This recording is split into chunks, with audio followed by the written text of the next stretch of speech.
आप चाहे साइंस पढ़ो, कॉमर्स पढ़ो या आर्ट, लेकिन एक कॉमर्स की सबसे बड़ी विशेषता है, कॉमर्स पढ़ने वाले बच्चे या कोई भी स्टूडेंट जो कॉमर्स रखता है वो कभी नौकर नहीं।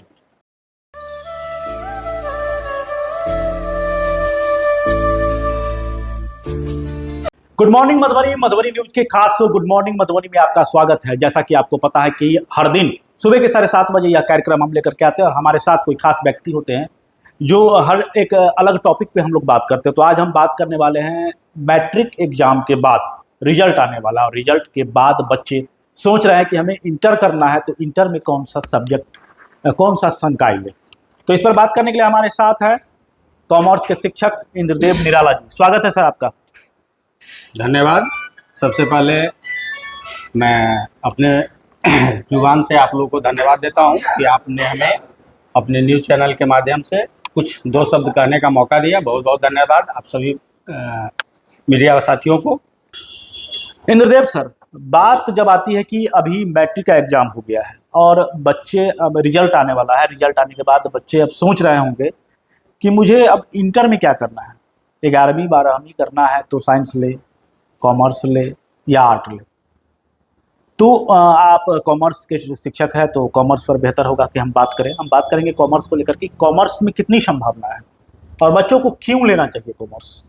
देखिए, मैं सबसे पहले एक बात बोलूँगा कि आप चाहे साइंस पढ़ो, कॉमर्स पढ़ो या आर्ट, लेकिन एक कॉमर्स की सबसे बड़ी विशेषता है, कॉमर्स पढ़ने वाले बच्चे या कोई भी स्टूडेंट जो कॉमर्स रखता है वो कभी नौकर नहीं। ये कॉमर्स की विशेषता है जी। आप जहां जाइएगा कॉमर्स को पाइएगा, कॉमर्स को छोड़कर आप कहीं नहीं जा सकते। जहां तक मेरा मानना है, जहां तक मैं कॉमर्स का टीचर हूं, और मैं मानता हूं कि आज का जो युग है वो कॉमर्शियल युग है। हमारी सरकार जिस तरह की जॉब निकाल रही है, जिस तरह की वैकेंसियाँ मार्केट में आ रही है, उस लेवल के बच्चे जो तैयारियां कर रहे हैं वह उसे मिल नहीं पा रहा है, क्योंकि वैकेंसी है ही नहीं। तो तैयारियां करते करते उसका उम्र एक्सपायर हो जाता है और नतीजा क्या होता है, पुनः वो रोड पर आ जाता है।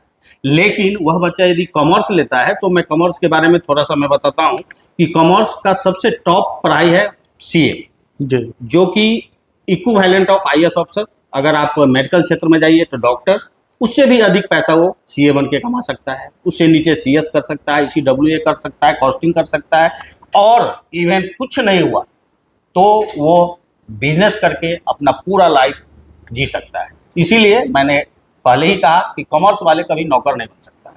और बाद बाकी आप आर्ट रखिए, साइंस रखिए, आपको नौकरी ही करना पड़ेगा, चाहे आप बड़ा करो या छोटा करो, मीन्स आपको नौकर बनना होगा। तो कॉमर्स सबसे बेस्ट है जहाँ तक मैं समझता हूँ, और कॉमर्स रखने वाले बच्चे किसी भी क्षेत्र में जा सकते हैं। चाहे वो वीडियो बनना चाह रहा है वो बन सकते हैं, चाहे वो आईएएस बनना चाह रहा है वो बन सकते हैं, चाहे वो एमबीए करना चाह रहा है वो कर सकते हैं। सिर्फ वो इंजीनियर और डॉक्टर नहीं बन सकता। और बाद बाकी यदि कोई बच्चा बायोलॉजी रखता है तो सीधा सीधा समझ रहे हैं कि डॉक्टर बनना है। और डॉक्टर बनने के लिए आपका बैकग्राउंड कैसा है, आप कितना एफर्ट कर पा रहे हैं, आपकी जो आपने पढ़ा है आपने सीखा कितना है, तो इस सारी बातें उस पर निर्भर करती है। लेकिन कॉमर्स वाले यदि बाय द वे वो बच्चा ग्रेजुएशन करके और कुछ नहीं करना चाहता है, तो अपना स्वयं का बिजनेस करके एज ए ऑनर वो अपनी ज़िंदगी को सर्व कर सकते हैं, अपनी ज़िंदगी को बिता सकते हैं। और बेहतर है इसमें तो जो बच्चा मैट्रिक के बाद इंटर में कॉमर्स रखने की सोच रखता है, उनको किन किन बातों की सावधानियां बरतनी चाहिए और कैसे हम अपने आप को सोचें कि मुझे कॉमर्स ही रखना है, क्योंकि ये टर्निंग पॉइंट है। बिल्कुल, ये थोड़ा सा कंट्राडिक्शन का विषय है। यहाँ तो बच्चे को सबसे पहले मन से ये निकाल देना चाहिए कि मैं फर्स्ट डिवीज़न से पास कर गया तो मुझे साइंस रख लेना चाहिए, और मैं सेकंड डिवीज़न हो गया तो मुझे कॉमर्स रख लेना चाहिए, और मुझे थर्ड डिवीज़न हो गया तो आर्ट रख लेना चाहिए। ऐसा उसके मन से पहले निकाल देना चाहिए। पहले उस बच्चे को स्वयं अपने आप पर कितना कॉन्फिडेंस है, वो कितनी तैयारी करके मैट्रिक पास किया है, उस हिसाब से उसे फैकल्टी चुनना चाहिए। और मैं जहाँ तक कहूँगा कि अगर वह अपनी ज़िंदगी में शीघ्र और उम्र रहते आगे बढ़ना चाहता है तो उसे कॉमर्स रखना चाहिए। क्योंकि आप ऐसा ना करें कि साइंस के चक्कर में आप तैयारी करते रहे और आपका उम्र एक्सपायर कर जाए और नतीजा पुनः मुझको, जैसा कि हमने पढ़ा था संस्कृत में, तो ये काम आपसे नहीं होगा। तो आप बेहतर है कि आप कॉमर्स रखिए। कॉमर्स इसलिए रखिए क्योंकि ये वाइड स्पॉट चीज है। यदि कॉमर्स का मीनिंग मैं आपको कहूं तो इसका हिंदी होता है वाणिज्य, और वाणिज्य का मतलब जो ट्रेड से भी बड़ा ह्यूज मीनिंग है इसका, और पूरे वर्ल्ड वाणिज्य पर चलता है। पूरा वर्ल्ड वाणिज्य पे चलता है। तो आपने जो मैट्रिक के बाद जो बच्चे सोच रहे हैं तो उनको किन किन बातों को ध्यान में रखना चाहिए?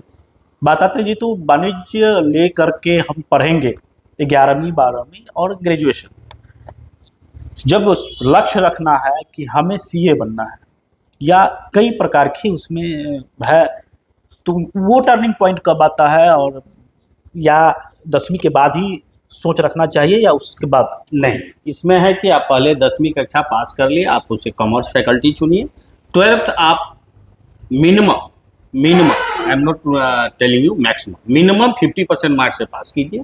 और पास करते ही वहाँ दो तरीका है, या तो आप ग्रेजुएशन कंप्लीट करके सीधा सीए का इंटर में जाइए, नहीं तो आप 12 पास करके सीपीटी पास कीजिए, जो कि आपका सीपीटी यदि आप कर लेते हैं सीए का तो this is equivalent to graduation, आपको ग्रेजुएशन करने की आवश्यकता नहीं होगी। जी। और यदि आप सीपीटी कर लेते हैं और सीए का इंटर भी पास कर जाते हैं तो आपको 50 से 1 लाख रुपया मंथली कमाने के लिए आपको कहीं ज़्यादा ताम झाम करने की जरूरत नहीं पड़ेगी। वो सर्टिफिकेट ही आपको शो कर देगा कि you are able to get 1 lakh rupees per month due to this education. CA एक टॉपेस्ट एजुकेशन है कॉमर्स का, जिसका एक ही उसमें आप, कोई बच्चा अगर ये सोचता है कि मैं सीए कर लूंगा, या कोई बच्चा सोच के रह देता है, तो ये गलत है।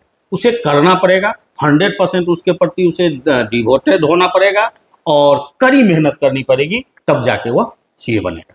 तब जाकर के वो सीए बनेगा। और जो बच्चे व्यवसाय में अपना दिमाग लगाना चाहते हैं, जो बच्चे अपना बिजनेस कोई बड़ा एम्प्लॉय खड़ा करना चाहता है, उसके लिए क्या है ये?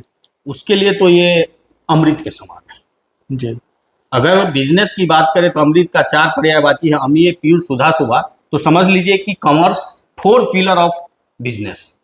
ये किसी भी बिजनेस के लिए, बिजनेस चाहे छोटे तबके का हो, बड़े स्तर का हो, चाहे वो प्रोप्राइटरशिप हो, पार्टनरशिप हो, कंपनी हो, इवन इंडस्ट्रीज हो, ये सब के लिए वरदान है कॉमर्स। उससे आपको यह आइडिया लग जाता है कि हमें वेल्थ मैक्सिमाइजेशन कैसे करना है।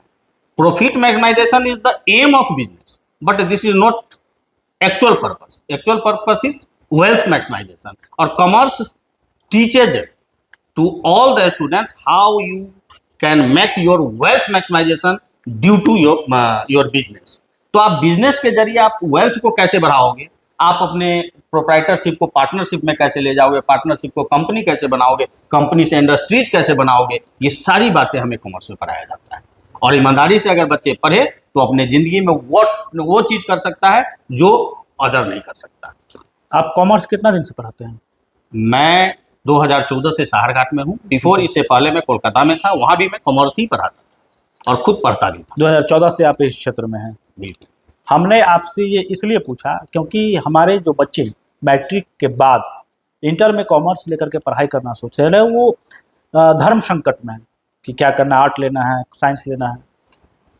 तो आप ये जानकारी दीजिए कि आपके पास ऐसे कुछ उदाहरण दीजिए जो बच्चे आज सक्सेस है। बिल्कुल, मेरे पास अभी 4 उदाहरण हैं जो ज्वलंत उदाहरण है, जिसमें 2 लड़कियां हैं। एक मुंबई में है, अभी 70,000 पर मंथ कमा रही है। उसका नाम मैं मिस कर रहा हूँ, श्वेता ठाकुर। और 3 एक और बच्चे हैं जो आपको जयपुर में है, एक बच्चे, ये 2 बच्चे दिल्ली में हैं, और एक मेरे द्वारा सीपीटी कराया हुआ बच्चा अभी दिल्ली में सीए फाइनल कर रहा है। और उनकी जो रुतबा हमने देखा, मैं आया था, वो मुझे प्रणाम किया, मैं ऐसे चेहरा देखा तो मैं पहचान नहीं पाया। पूछा तुम कौन? सर आप मुझे नहीं पहचाने? मैं हूँ प्रशांत। है तुम प्रशांत? हाँ सर, मैं मुंबई में हूँ, और आपने कहा था कि ग्रेजुएशन करके यदि तुम्हें ज़िंदगी में कुछ करना है तो सीए फॉर्म में जाओ। वो बच्चा सीए फॉर्म में है और आज लगभग समझ लीजिए कि वो हाफ सीए है, और उनकी सैलरी 80,000 रुपीज़ है पीएफ काट कर। तो बच्चे, आपके लिए ये ज़रूरी खबर है कि ये शिक्षक हैं और इनके पढ़ाए हुए बच्चे आज कहीं ना कहीं जगह पे हैं। क्यों? क्योंकि इनका दिया हुआ 100% और आपकी तो मेहनत है ही। अंत में सर, कार्यक्रम के अंत में आज आ चुके हैं। जो बच्चे आना चाह रहे हैं कॉमर्स लेकर के, उनके लिए क्या मैसेज होगा आपका? सबसे पहले तो मैं उनके रिजल्ट के लिए शुभकामना देता हूं कि आप अच्छे से पास, आपका मार्क्स अच्छा हो, आप अच्छे से पास कर कर बाहर आए।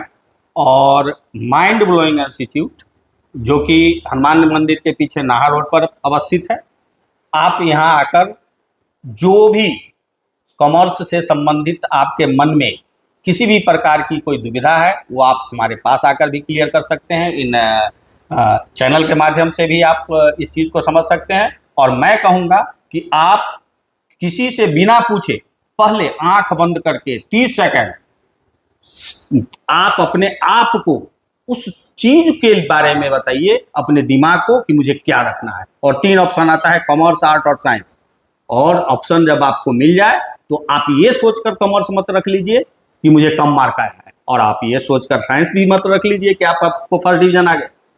ये चीज आप मन में ना रखें। सबसे पहले आप स्वयं सोचें, उसके बाद अपने गार्जियन से या कोई भी व्यक्ति जो जिससे आप प्रेरित होते हैं उस व्यक्ति से सलाह लें। मैं आपसे यही कहूंगा। धन्यवाद। चलिए सर, बहुत बहुत धन्यवाद। तो ये थे इंद्रदेव सर जो कॉमर्स के शिक्षक हैं, और इन्होंने बहुत सारी बातें कहा। निश्चित ही आपके जीवन में यह असर देगा। आप इंटर में अगर सोच रहे हैं तो ये इन सारी बातों का ख्याल आप एक बार हमारा वीडियो जरूर देखिए। तो चलिए, मधुबनी न्यूज़ के साथ बने रहें। और हमें यूट्यूब पे देख रहे हैं तो सब्सक्राइब करें, फेसबुक पे देख रहे हैं तो पेज को लाइक करें। शुक्रिया, धन्यवाद। आप हमारे मधुबनी न्यूज़ को फेसबुक पे देख रहे हैं तो पेज को लाइक करें, यूट्यूब से देख रहे हैं तो हमारे चैनल को सब्सक्राइब करें और बेल आइकन को दबाना ना भूलें।